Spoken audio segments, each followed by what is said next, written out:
The kamikaze drone from Iran, called the Shahid 136, with a Russian designated name Geranium-2.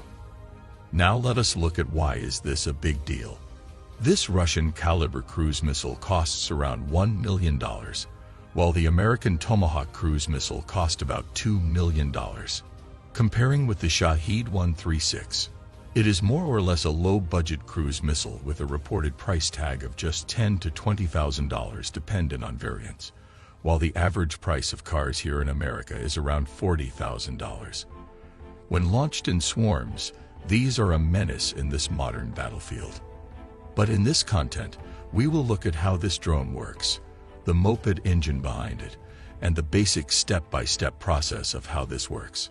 Again, this wouldn't be fair if the pros and cons are not analyzed and how they are being tackled. We will also look on how to counter the drones with old and new weapon systems. So let's get straight to the content. This is the Iranian Shahid 136, a modern single-use loitering munition, or some might call it the kamikaze, or suicide drones. Now let us analyze what is a loitering munition. A loitering munition, commonly referred to as a suicide drone or kamikaze drone. Loitering munitions are cheap rapid response time against hidden or covered targets that appear for short periods of time, without positioning high-value drones close to the target area. It has its advantage and disadvantages, which would be clarified throughout our content. Now let us look at the specification. The drone has a reported length of 3.56 meter, with a wingspan of 2.59 meter. The drone has a delta wing configuration. Let's compare this to a person to understand its size. As you can see, this is pretty huge for a loitering or suicide drone. The Al-Shahid weighs around 220 kilograms, while its warhead could weight ranging from 5 to 35 kilograms. It all depends on the mission.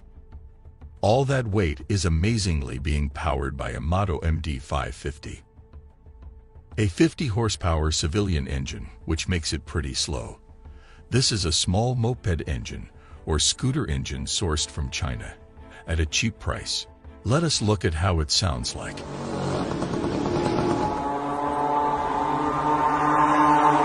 The soldiers on the battlefield reported it sounded like the World War II German planes, the Stuka.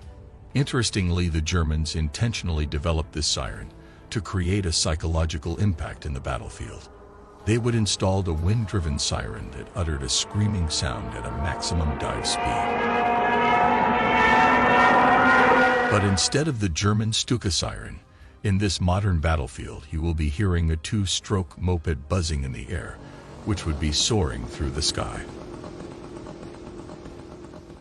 These are reported to be the flaps located just beside the two-stroke engine, and these are what are called the elevons, which function like the elevator of the plane.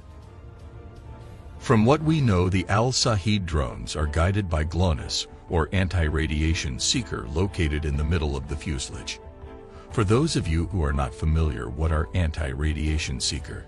It is a missile or drone that is designed to detect and home in on an enemy radio emission source to strike its target. Combining the delta wing configuration with the two-stroke engine will give the drone a range of 1,000 kilometers, while the reported cruising range is 2,500 kilometers.